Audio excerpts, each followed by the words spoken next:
Good morning class. इस video में हम लोग देखेंगे क्लास 9 का इकोनॉमिक का चैप्टर थर्ड, जिसका नाम है पॉवर्टी ए चैलेंज, निर्धनता एक चुनौती के रूप में। ठीक है, हम देखते हैं कि ओवरव्यू लेते हैं थोड़ा सा चैप्टर का। The chapter about the deal of one of the most difficult challenge face by independent India. Independent के बाद हमारे पास जो सबसे बड़ा चैलेंज था वो था हमारी पॉवर्टी से हम किस प्रकार लड़ें। हम इसमें देखेंगे मल्टी डायमेंशनल प्रॉब्लम है, किस तरीके से इंडिया ने इससे लड़ने के लिए जो कॉज उठाए हैं, किस तरीके से ये हमारे लिए डिफ़िकल्ट है और गवर्नमेंट किस तरीके से इसको डिस्कस कर रही है और उसकी पॉलिसीज़ क्या हैं। और हम लोग इस चैप्टर को एंड करेंगे कहाँ पे, the end with the broadening the officially concept of poverty into human poverty.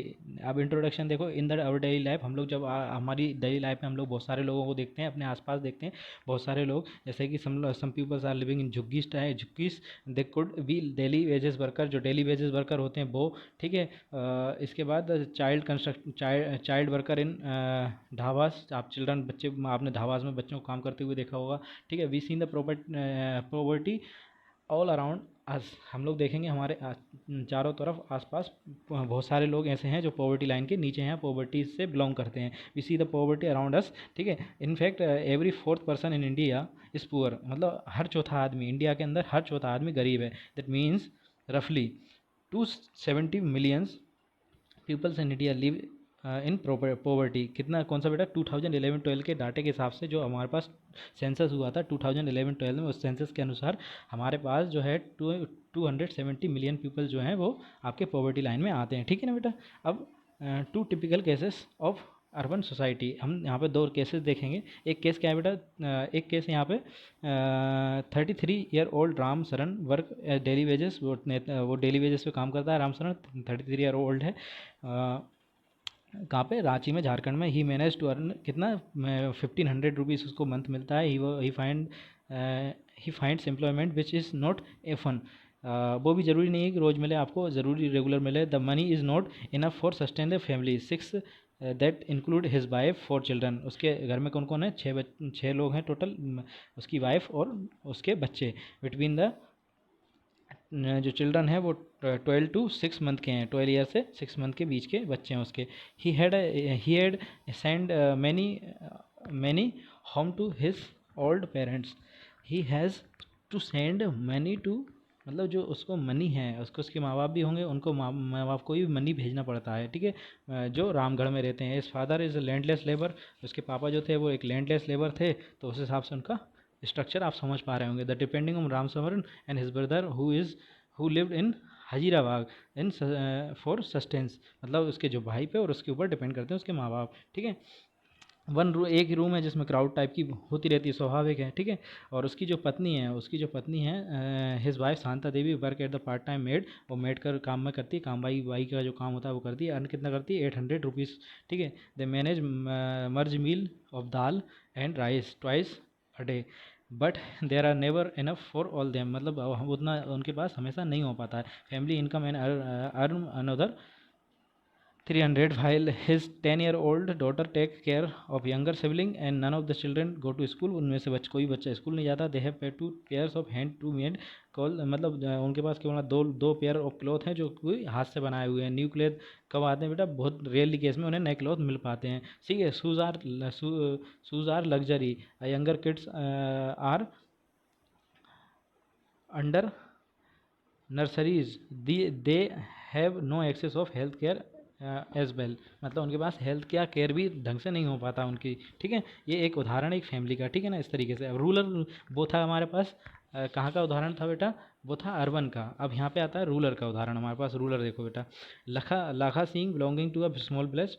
अच्छा हाँ, रूरल मतलब होता है गाँव बेटा, और अर्बन मतलब होता है शहर। ठीक है, Meerut in Uttar Pradesh. His family does not own land, so they do odd job on the big farmer. उनके पास खुद का लैंड नहीं है, लेकिन वो दूसरे जो बड़े फार्मर होते हैं उनके पास काम करते हैं। ठीक है, उनको कितने रुपये मिलते हैं, 8 गेट 50 रुपीज़। पूरे दिन भर उनको बहुत मेहनत करनी पड़ती है, उसके बाद उनको केवल 50 रुपीज़ मिलते हैं। ठीक है, 50 रुपीज़ मिलते हैं। But often kinds of like few kilogram of beet and dal even the vegetable, मतलब कभी कभी उनको क्या मिल जाता है, कुछ अनाज मिल जाता है और कुछ दाल वगैरह मिल जाती हैं। ठीक है, the family ate can the family ate can not always manage to square meals of day. Lakha lives in कुछ कुछा हट्स, मतलब छोटी सी हट में रहता है वो, ठीक है। The women of the family spend the day chopping the fodder and collecting the fire, मतलब वो घर के काम होती है वो उनकी वाइफ करती है। His father is TB patient, उनके पापा टीबी पेशेंट थे, पास्ट अवे 2 ईयर एगो, और वो 2 साल पहले चले भी गए हैं। His mother is not suffering from the same diseases and the life, जो उनकी मदर हैं वो भी उसी टीबी से ही सेम डिसीजेज से सफ़र कर रही हैं। और Lakha never want to there he had a start evening when he was, मतलब उसने अर्निंग कब से चालू कर दी थी, जब वो 10 साल के थे ना। New cloth happen once in a few year, मतलब जब कुछ सालों गुजर जाते हैं तब जाके उनको कभी एक जोड़ी कपड़े मिल पाते हैं। Even soap and oil are luxurious for life, हमने वहाँ देखा था बेटा, क्या देखा था वहाँ पे, shoes are luxurious for life, यहाँ पे देखा ऑयल, मतलब जो सर में लगाने वाला तेल अगर किसी दिन आ जाए और सोप आ जाए तो उन्हें लगता है बहुत अच्छा जी रहे हैं वो लोग। अच्छा, इन सब चीज़ों के कारण क्या है, हमें ये बड़ा इंपॉर्टेंट है और ये आपको याद करना चाहिए। आपकी नोटबुक में भी आप ऐसे भी डिस्कस कर सकते हैं, आप इसको ऐसे भी लिख सकते हैं और आपको याद होना भी चाहिए, ठीक है। हम ये चैलेंजेस देखेंगे। स्टडी एवं cases property discuss the following issues, हमें क्या क्या इशू समझ में आए, लैंडलेस होना, unemployment, size of family, illiteracy, poor health, child labour and helpless. ये जो पॉइंट्स हैं ये आपके पास पॉवर्टी के कुछ कारण हैं, वेरी वेरी इंपॉर्टेंट कारण हैं, आप इनको डायरेक्ट भी लिख सकते हैं आंसर में, ठीक है। Landless, unemployment, size of families, literacy, poor health and child and helpless, ठीक है। Now we discuss the these are two typical cases many of dimension of poverty, they show that the poverty means hunger and lack of shelter. It also situation in a which parents are not able to send the children to school, मतलब ऐसी situation है कि parents उनको school तक नहीं भेज सकते। One of the biggest challenge of independent India has to be bring million of pupils out of object poverty. Mahatma Gandhi always emphasize that India would be the truly independent जब आपके गरीबी हट जाएगी, मतलब महात्मा गांधी ने क्या कहा था, जब आपके देश से गरीबी चली जाएगी तब जाके आप पूरी तरीके से इंडिपेंडेंट हो पाएंगे, ठीक है। Poverty as seen by social scientist किस तरीके से पॉवर्टी को देखते हैं, अब हम वो समझने की कोशिश करते हैं। Since the poverty has been manifested, social scientist look at the through the variety of indicator, usually the indicator use related the level of income and consumption. कौन कौन से बेटा, level of income and consumption, income और consumption, आपका income कितना है और consumption क्या है उस हिसाब से। But the now the property looks through the social indicator like general residence due to the mail nutrition, आपके पास कुपोषण, मेल न्यूट्रिशन मतलब कुपोषण कैसा है, lack of access of health care, आपको ये पॉइंट भी याद रखना चाहिए। अभी कैसा है, अभी कैसे माना जाता है आप गरीब हैं, ठीक है। पहला तो क्या है, माल माल ड्यू टू माल न्यूट्रिशन मतलब कुपोषण, lack of access of health care, आपके पास हेल्थ केयर कितनी चाहिए, lack of job opportunity, lack of access of safe drinking water and sanitiser ETC, ये आपके पास कौन सी हैं, analysis of poverty based on social inclusion.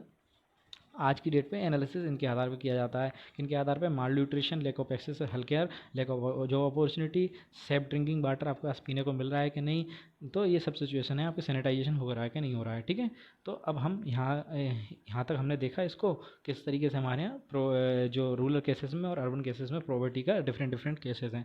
मैं आपसे फिर से कहूँगा बेटा, ये जो पॉइंट है आपको बहुत ज़ोर से याद कर लेने चाहिए, क्योंकि ये पॉइंट बहुत इंपॉर्टेंट है, ठीक है। आपको पॉवर्टी के डायरेक्ट पॉइंट आपको समझाने के काम में आएंगे, ठीक है। अब इसके आगे हम नेक्स्ट लेक्चर में देखेंगे। Thank you.